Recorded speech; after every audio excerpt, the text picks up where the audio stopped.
This is one of my favorite stories of 2022. And it comes from Good Truthout, one. and it is a good one because it reflects where so many of us are, It right? does. It really does. Okay.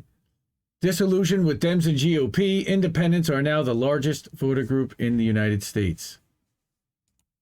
Love it. Yep, registered independent right here. Same here. Josephine Lee Truthout, right? So they're talking about somebody here in Arizona, how where a drought has caused a shortage, a tier 1 shortage. Jeez. Well, water is becoming a problem. And of course, the water shortage has been overshadowed by the election fraud. Now, I wouldn't call it so-called election fraud, but still, they're spending a lot of time and energy on something that we're never going to, not never, but in this case, this one won't be resolved. We can fix things moving forward, but we're not going to continue to litigate and argue something that's already, 2 years old. The guy's in office and we're already here. So, 2 years-ish. I always say year-ish because it seems like a lot longer. right? It's unbelievable. Considering the focus on election law, so they're worried about. So here we go. Independents now make up the largest voter group in the country. As of mid-January, 46% of those surveyed by a Gallup poll, and I always take Gallup polls with a grain of salt, okay? But they identify as independents, while only 28% as Democrats and 24% as Republicans. They almost outnumber Democrats and Republicans combined.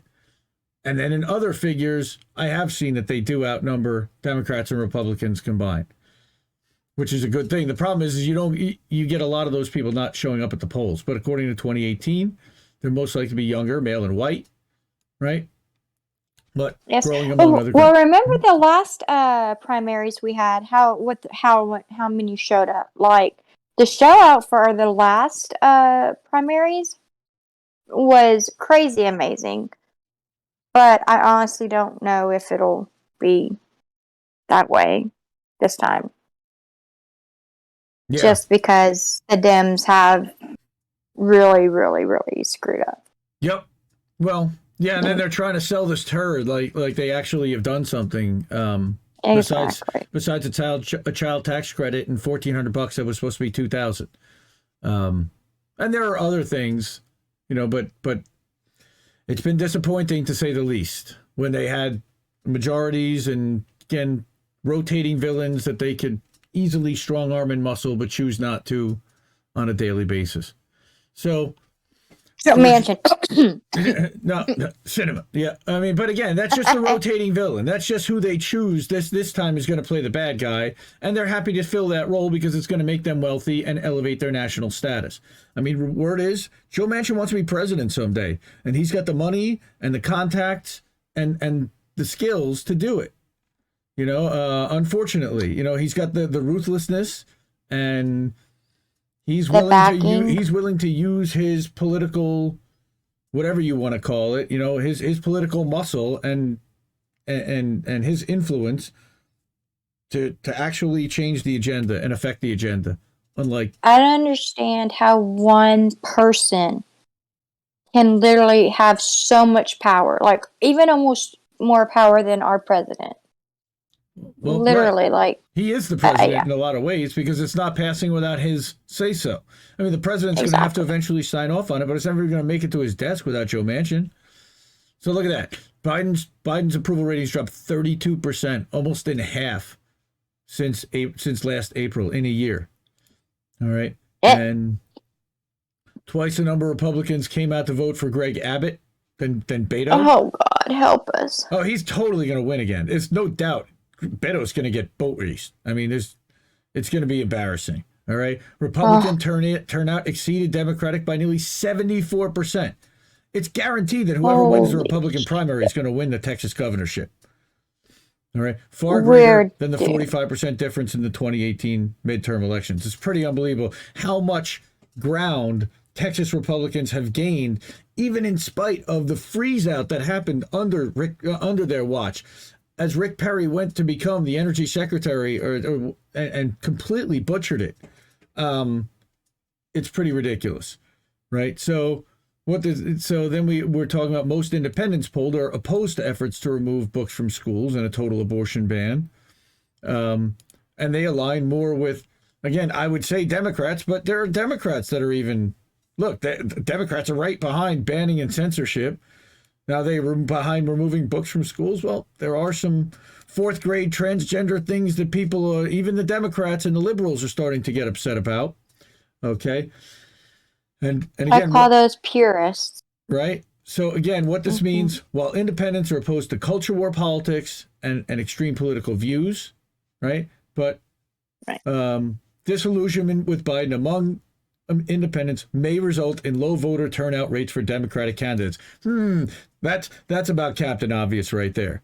All right, but that is a really important statement for people, and especially the people that aren't plugged in and paying attention, to understand. It's really, I love that they just come out right out and say it. Independents could unwillingly propel Republicans toward a congressional. Well, it's not that they were unwillingly doing it. It's that Democrats aren't doing enough to earn the vote.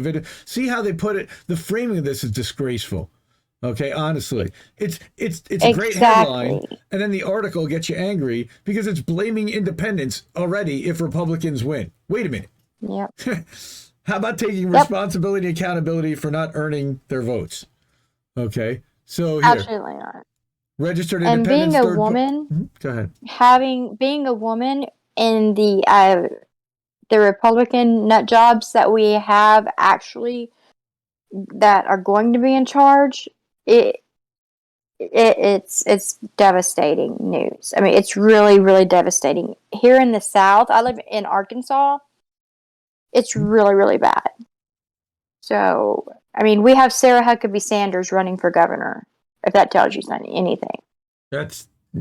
Welcome to Arkansas, all right? Well, again, but sad that there are independents, there are lefties, and you're living there too, and you're completely underrepresented. And that's what's angering me about this. It makes me happy, and it also makes me crestfallen and sad and angry, because it means that while 46% of the country does not identify as a Republican or a Democrat, we have zero representation in Congress. None. Bernie Sanders caucuses with Democrats. He's basically a Democrat. Okay. Thomas Massey, basically a Republican, caucuses with Republicans. We have no representation for 46% of the country. All right. And that's what makes me angry. So again, what's amazing, 35% of the total number of registered voters in Maricopa County for the first time, exceeding registered Republicans and Democrats. Wow. That's where independents actually can swing an election. Statewide, they make up 34.2%, just behind Republicans, ahead of Democrats. But do they want to? That's the whole thing. I mean, and where's the trend line? Get them to the polls. Well, where's the trend line heading? And that's what they're showing, is that by 2036, 43% of the voters will be independents, whereas you have about 28 or 30% in each direction, which again means that combined, that, let me see if I can blow that up. I can't. I can actually open it in a new tab. I don't want to do that. Open image in a new tab. Can I do that? Yes. Sorry, guys. I'm blind, even with my glasses. No, that's okay. Now everybody can see it bigger. It's not just for you. Okay. There you go. So what it's showing again is that you have Republicans that are trending towards 29%, Democrats towards 30%, and independents and third parties toward 43%, heading towards 2036, if the things continue the way they continue. And of course, nothing ever continues the way it continues. So some things don't change, like the Democrats, for instance. They unfortunately don't change enough. So now they're going to go to an anecdotal story about one of many veterans who identifies as independents, right? 41% of Iraq and Afghanistan veterans identifies independent or third party. 36% is Republican, 22% is Democrat. Democrats are not any friend to the military, as you can see, which is interesting because they give them an awful lot of freaking money for war. Yeah, unfortunately, the men who actually do and women who do the actual work don't really get the money that they deserve. The people above them do, but normal everyday soldiers, they don't get paid enough, right? at all, to do what they're doing. They do not. It's unbelievable. So again, prior to this, McNichol served as a U.S. mechanic in the U.S. Army. Now he works for Tesla. All right. He voted Green, Joe Stein, and Gary Johnson 2020 because they didn't support Iraq. Right. Veterans are for peace. We don't have an anti-war party at all. Again, promises McNichol. He promises to build so what is he running now? Yeah, I guess he's running for an office. He voted for this. Where? Yeah, No, actually, it I just shows that saw he's an that independent voter. Right? where he was Started to running. observe that promises to build. Oh, he started to observe that promises turn into profits. Kellogg, Brown and Root.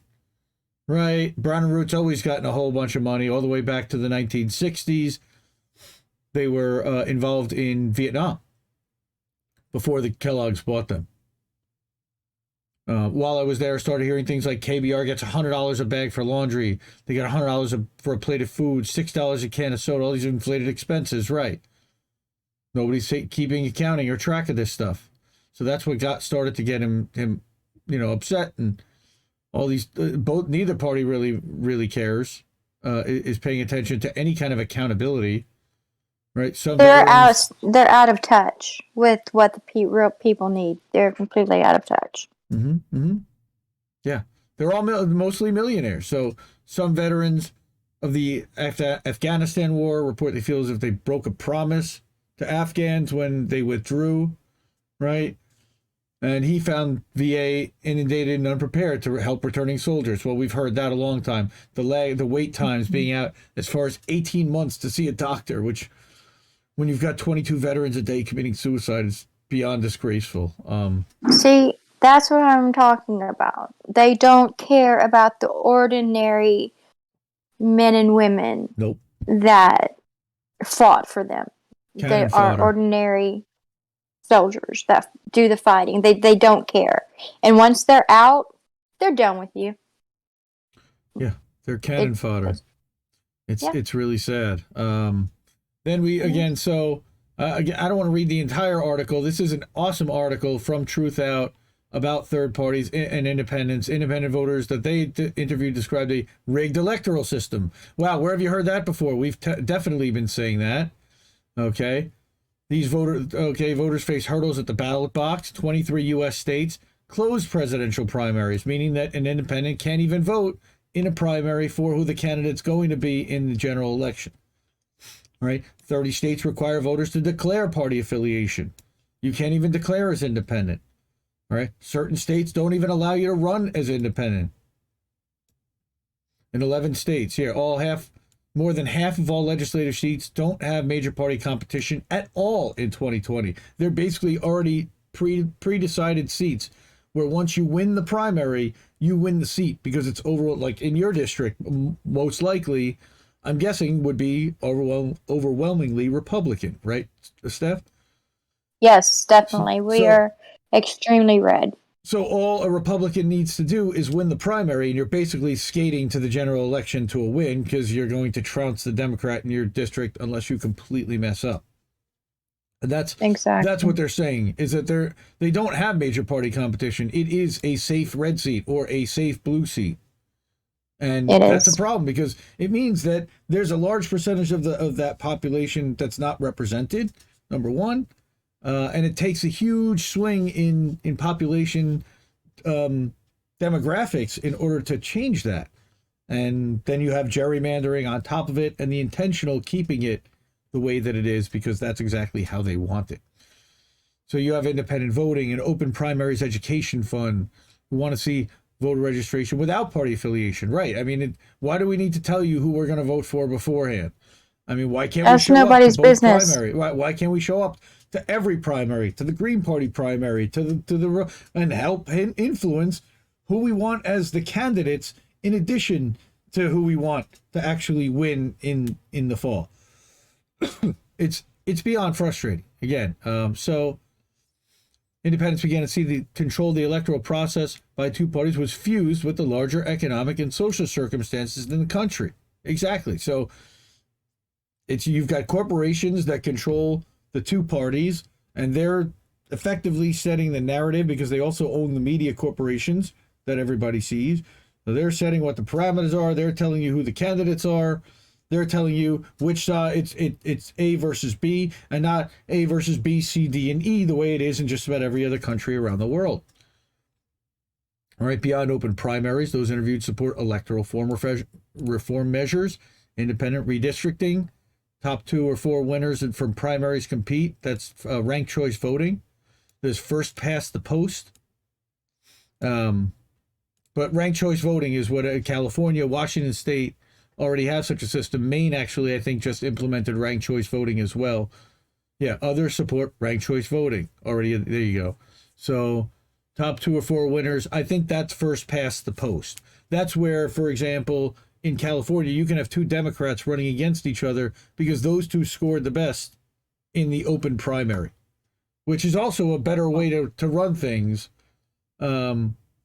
Though Republicans then are completely shut out, if the 2 most popular candidates are Democrats, shouldn't those be the ones that everybody gets to vote on in the fall? I tend to like that answer. Makes sense to me. As well. Again, for mainstream talk of all Latinos in Florida shifting their loyalties Republicans. All right, data on independents represents a less certain picture. So it would make sense that they would go independent, because nobody wants to be bound by a certain party or certain ideology. They want to be represented by someone who represents their views, regardless of the letter that's next to their name. And that's, again, this is independent left. That's exactly what we talk about here. And again, independents now make up almost 30% of all registered voters in Florida, and that's going to exceed Republicans and Democrats within a decade, or about a decade. If we make it that long. Yeah. I hear you. Again, here's the trend line for Florida, and looking at the growth and the increase in independents. Again, you've got that yellow line is going from 26 to 28 to 31 to 34 and exceeding the blue line, which is the Democrats, and the red line, which is the Republicans. So in Florida, still registered Democrats outnumber registered Republicans. Thing is the Republicans get people to show up at the polls more. Yeah.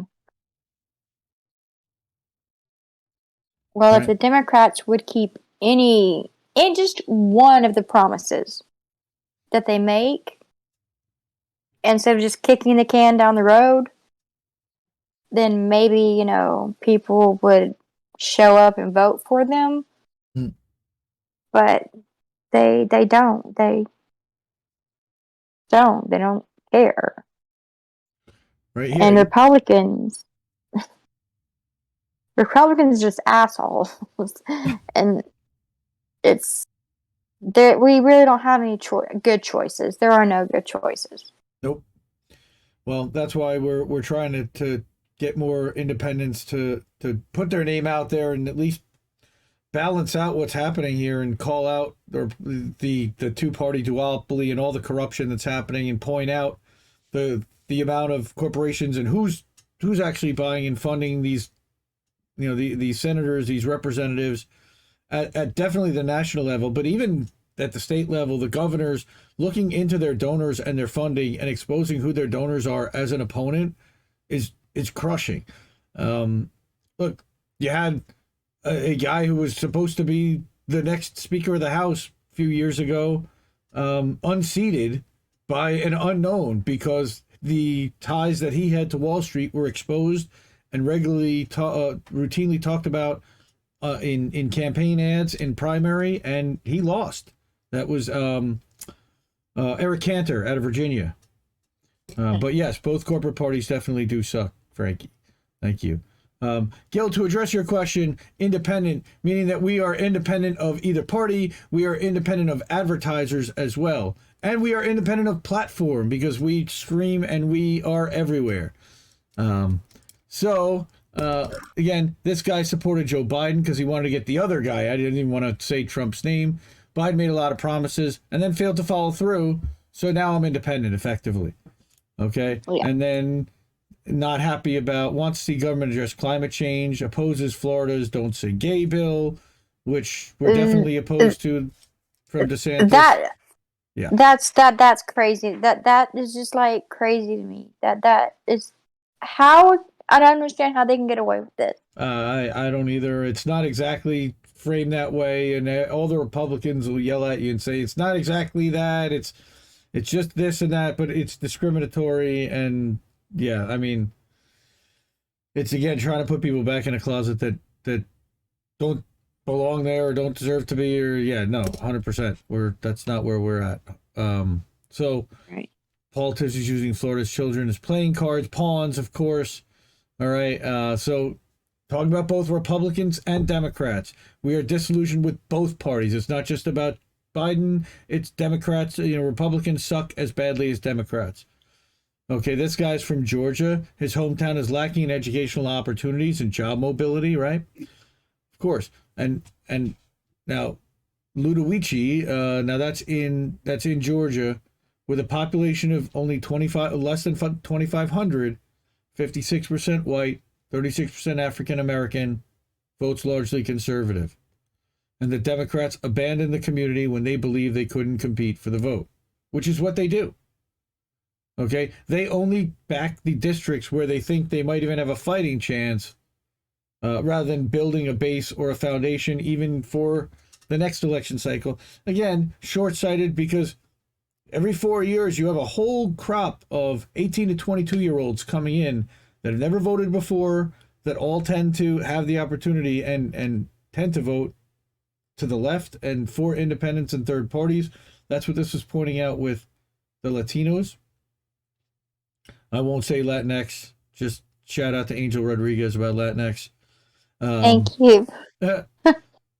Dumas Rodriguez's statements echo the findings of September 2020 survey by Politico, our favorite, among Gen Z voters. All right, almost half of Gen Z respondents said that they voted more against Trump rather than for Biden. Wow, there's a shocker. Really, we didn't know that. Yeah, Biden sucks, and so does Biden. Both parties suck, Johnson. That was, again, one of the best speeches in 2020. I don't know what the hell happened to that guy, but that speech was unbelievable. 42% of Gen Z identifies independent. Now, what happens, again, over time is they get polarized by TV. They get polarized by cable news. They get polarized by their job, by their community, by their church, and influenced. Family. And they go from being independent now, when they're younger, to affiliating with a party and kind of aligning with an ideology and identifying either as Democrat or Republican. That's what it's traditionally been.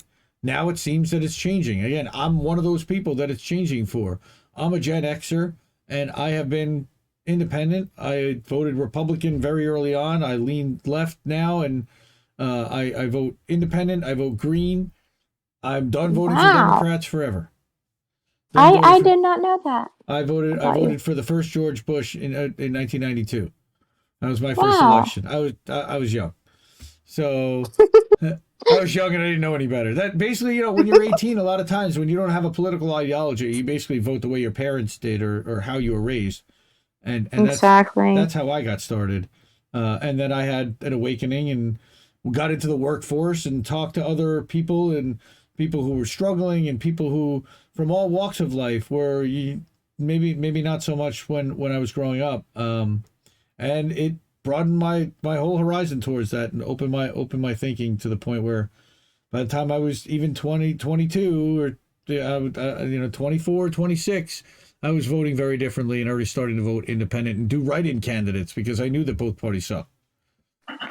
All right, and I hate that waste your vote write-in candidate. Guess what?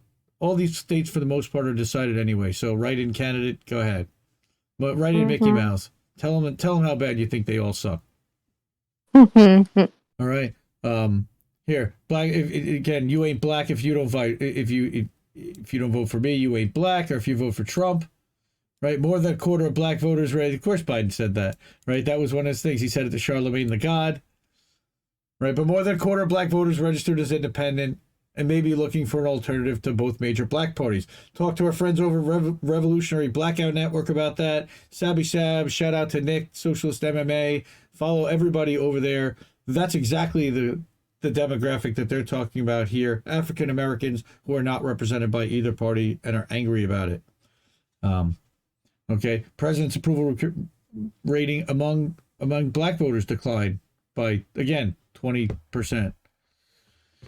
So this is a really in-depth article by Truthout. Again, keeps going and going and going, and it uses anecdotal. Okay, it also talks about how third party lack access to voter rolls and funding. The two parties have. They often are facing legal challenges, like the Greens getting kicked off the ballot in Wisconsin and Pennsylvania in 2020 to try to level the playing field for Democrats, although people that tend to vote Green won't vote Democrat, and that's what the statistics show. Okay, here we go. Regrets his vote for Clinton in 2016, and he is a chair of the Green Party Allegheny chapter, Matt Nemeth, 27 years old. Parents voted for Trump. He's not down with that. He sees what's going on, that neither party has delivered, and both parties are in bed with corporations. Both parties that tells you something when the younger generation seem to be more intelligent than their parents or, even older people. I mean, that tells you something right there. And here they're showcasing an independent making a bid for seat in 3rd Congressional District in Tennessee. So we totally support independents running for office. Again, we're not crazy about the electoral system, the way it's structured, because of all of the hurdles and obstacles that are against independents. But we still need independent candidates running. We need independent candidates calling out the corruption of the two major party candidates. We need independents making noise, because if we're not, then they get all the airtime and all the space. And that's what I love. Here, look at this. Fed up with wealth inequality, childcare, healthcare, underfunded schools, affordable housing. That's why we need people to run. People who are inspired by that. People who aren't millionaires. And she's not. And we definitely need, local, everything from dog catcher to senators. Right? To vote local. That's so important to know, is to vote local if you want any change. What's her name? Amber Heisel. Bless you, Amber Heisel. I don't know if she was on the RBN third party summit last week. If not, I will definitely introduce her to Compton J and make sure that she gets some airtime and some light with RBN and with our space for sure, because we want to lift up independent candidates that are calling out the duopoly. Again, we don't expect them to really challenge for the seats, at least up front, but at least to knock down the corporatists and expose what they are, and let people know how dirty these people are and what their motivations are and what they're doing behind the scenes and who's funding them and why they're doing what they're doing. I think that's really huge, and I commend that still. It's a Sisyphean task to push that rock uphill, knowing that it's going to roll that back down on you.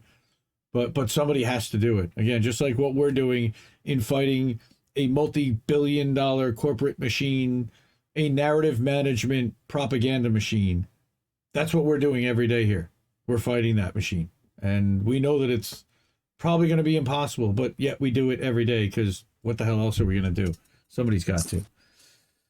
All right, so that's us. That's the first story down. I know that one took a little while, and thank you so much for sticking with us on that. That was a lot of fun. It's a really good one. That was a very, very, very good one. Thank you. And I want to check in on chat and say hi to whoever's here. It looks like we have 11 people watching live across platforms, plus a couple people on the Rockfin. Thank you so much for anybody who's on Rockfin watching. I wish I could see it.